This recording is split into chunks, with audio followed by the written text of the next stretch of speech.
pense, alors pour le coup, ça va faire un peu prétentieux, mais c'est une finale pour des gens qui aiment le football en fait. Ouais. C'est-à-dire que c'est pas une finale de grand public. Voir l'Espagne, quand vous ne connaissez pas forcément le football, ou vous n'aimez pas ça, voir l'Espagne, on peut très bien se dire, oh, bah, c'est chiant en fait, le ballon il tourne, etc.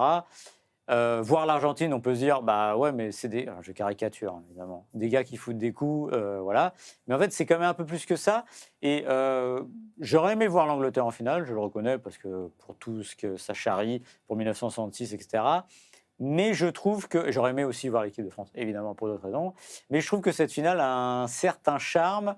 Je la trouve assez indécise. Je me demande si l'Argentine peut être la kryptonite de cette Espagne. Enfin, il y a plein de choses qui me donnent envie de la regarder, mais je comprends que, en fait, alors, il y a Messi, il y a Yamal, mais c'est pas finalement ça qui définit mieux cette finale pour moi.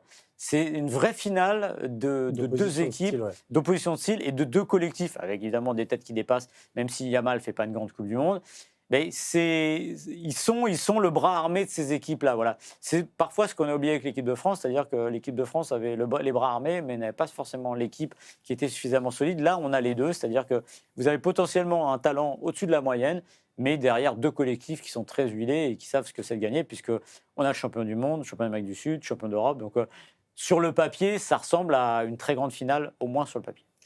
Opsus qui nous demande, les gars, vous pensez pas qu'avec l'organisation de l'Argentine ou celle de l'Angleterre ce soir, nous aurions fait meilleure figure hier contre l'Espagne? Ah bah si. C'était pas très compliqué à partir du moment où on mettait de l'intensité au milieu, c'est ce qu'on Oui. cesse de répéter depuis plusieurs Alors je te dis émissions. ça se trouve, les Argentins vont se faire plier par les Espagnols, mais je suis possible. d'accord avec toi, oui. Et je me suis fait la réflexion d'ailleurs pendant le match. Quand on regarde l'équipe d'Espagne, c'est quoi le cœur du réacteur? En gros, c'est les schémas Laporte, Cubarsí, Rodri et Olmo et Ruiz qui viennent comme des fourmis s'incruster au milieu, prendre le dos du milieu adverse. Alors oui, in fine, on voit Yamal, oui, in fine, on voit Oyarzabal, et tout ça combine très bien. Mais si l'Argentine arrive à priver l'Espagne de sa domination au milieu de terrain, et à mon avis, pour le faire, il faut y aller avec du vice, il faut y aller avec du physique et presque des coups. Enfin voilà, faut leur rentrer dedans. Je pense que l'équipe qui réussira à contrôler le milieu de terrain, ou en tout cas à annihiler le milieu de terrain espagnol, aura résolu une grande partie du problème. Parce que à partir du moment où vous coupez ces rampes de lancement-là, et je pense effectivement que l'Angleterre avait les joueurs pour, avec des Bellingham et des Anderson, et que l'Argentine peut avoir les joueurs pour, il y a un coup à jouer aussi pour ces Argentins-là. François qui nous dit, tu peux aimer le football et ne pas apprécier certaines façons de jouer. C'est vrai. Combien de gens n'aimaient pas le style du Grand Barça? Alors moi, je vais être très honnête avec toi. Moi, je préfère le football direct qui met des coups et voir un peu de kick and rush. Je suis un peu malheureux de plus jamais en voir. Mais il n'empêche que un immense, évidemment, respect devant l'évidence du Barça, qui est à peu près à l'inverse de ce que je préfère dans le football. Mais comment ne pas apprécier, des équipes qui vont au bout de leurs idées et qui sont capables de jouer comme ça. C'est pour ça que je pense qu'en effet, je maintiens ce que je dis, je pense que c'est vraiment une finale pour les gens qui aiment le football, qui ne sont pas obligés d'aimer ce football-là, mais qui reconnaissent que ces deux équipes qui ont poussé leur manière de jouer et leur philosophie à une certaine forme d'art, tout simplement. Yacine qui nous dit les meilleurs collectifs sont en finale. C'est un bon résumé. Oui, en fait, c'est un peu cruel pour l'Angleterre qui a fait dans cette Coupe du Monde des choses assez fantastiques. Revoyez, quand on parle de collectif et de dévouement, la fin de match face au Mexique, il y a une forme de sublimation quand même voilà, je crois que c'est Dan Burn qui rentre, qui est un peu héroïque à ce moment-là et tout. Là, il y a un esprit de corps collectif qui existe vraiment. Donc, l'Angleterre avait aussi ça. Mais là, c'est ce qu'on a dit dans cette émission, Thomas Tuchel a empêché les Anglais d'obtenir ça sur cette fin de match et a privé les Anglais d'armes à même de pouvoir faire mal à l'Argentine, a laissé l'Argentine revenir dans le match. À partir de là, effectivement, les deux... En tout cas, c'est ceux dont les projets sont les plus clairs. Ils peuvent être discutés, mais il y a le projet collectif de la Roja où voilà, on est quand même sur un ADN assez établi depuis plusieurs saisons. C'est pas l'Espagne la plus spectaculaire, c'est pas la plus verticale comme on a pu voir à l'Euro 2024, mais elle maîtrise franchement sacrément bien le tempo des matchs. Et de l'autre côté, on a une équipe, c'était presque caricatural au tout début de la compétition, il y a 10 soldats et Lionel Messi. En tout cas, le plan de jeu, il est clair. C'est-à-dire qu'ils y vont, ils vont au combat, ils vont dans l'intensité, ils vont au duel. Et puis devant, on essaye de laisser parler la magie. Et puis, il y a cette croyance inébranlable en leur capacité.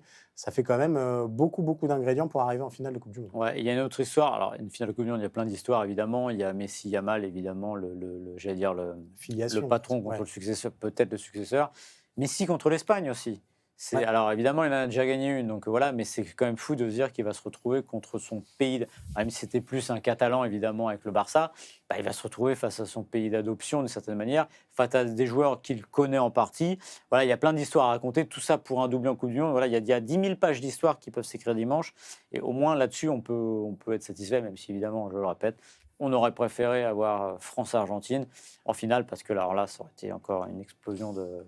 Oui, parce que là, même France-Angleterre samedi, c'est moins excitant. Maël, va falloir vous mouiller pour les pronos de cette finale, les gars. Ah, c'est dur. Hein. C'est dur. Je pense que l'Espagne est quand même un peu au-dessus. Oui. Mais s'il y a une équipe qui peut les faire déjouer, ça reste l'Argentine. Voilà. Parce que l'Espagne, je pense qu'elle est au-dessus au niveau du jeu, et elle a aussi cette roublardise. C'est-à-dire elle sait répondre, elle va répondre aussi dans cette manière d'être aux Argentins qui parfois se jouent. L'équipe de France en 2022, c'est pas répondre à ça dans la roublardise. Là, c'est quand même une équipe qui sait faire, donc ça va être intéressant aussi là-dessus. Et il n'y aura peut-être pas de carton rouge à l'arrivée, mais il va falloir être costaud sur les nerfs. Quand même. C'est dur de faire un prono. Moi, d'un point de vue tout à fait personnel, j'avoue que ça me toucherait beaucoup de voir Messi en remporter une deuxième. Et voilà, je vais redire ce qu'on s'est dit tout à l'heure. Vraiment mettre presque fin au débat du plus grand joueur de l'histoire. Après, cette équipe espagnole, elle sort quand même d'un Euro où elle nous a bien épatés. Elle sort d'une Coupe du Monde où elle a répondu des... Ouais, c'est ça. Je mettrais aussi l'Espagne quand même légèrement favorite parce qu'elle a réussi à répondre à des défis proposés très différents à chaque fois. C'est-à-dire qu'elle a affronté l'Autriche et elle a pris le match à sa main. Elle a affronté le Portugal, elle a laissé le ballon, elle n'a pas souffert outre mesure, même s'il y a eu, je crois que c'est Nuno Mendes qui met une barre transversale. Elle affronte une Belgique contre qui elle subit, mais enfin elle subit, non, elle prend un but, mais pour le reste, elle n'a jamais été vraiment en danger. Et puis les Bleus non plus. Donc il y a eu quand même beaucoup d'équations avec des nations de premier plan qui ont été proposées aux Espagnols, et ils ont toujours trouvé la réponse jusqu'à présent. Donc voilà, ça va être très intéressant à voir, mais voilà, tu as mon souhait et puis tu as la réalité un peu plus froide. Et je le disais en début d'émission, ce qui est assez sympa, c'est de voir que c'est une finale, c'est quasiment un inédit dans l'histoire de la Coupe du Monde, puisque les deux équipes se sont rencontrées une fois en 66 en Angleterre d'ailleurs, et surtout, la dernière fois, je me souviens très bien de ce match-là, qui se sont rencontrés, c'était en mars 2018 avant la Coupe du Monde, et l'Espagne avait mis une énorme rouste à l'Argentine, c'est 6-0 ou 6-1. Ils avaient explosé et on se disait... Là, l'Espagne, 2018, la Coupe du Monde, c'est le retour de la Grande Espagne. Et ils s'étaient auto-sabordés, souvenez-vous, en début de Coupe du Monde, parce qu'ils avaient viré leur sélectionneur à 2 jours du début du mondial.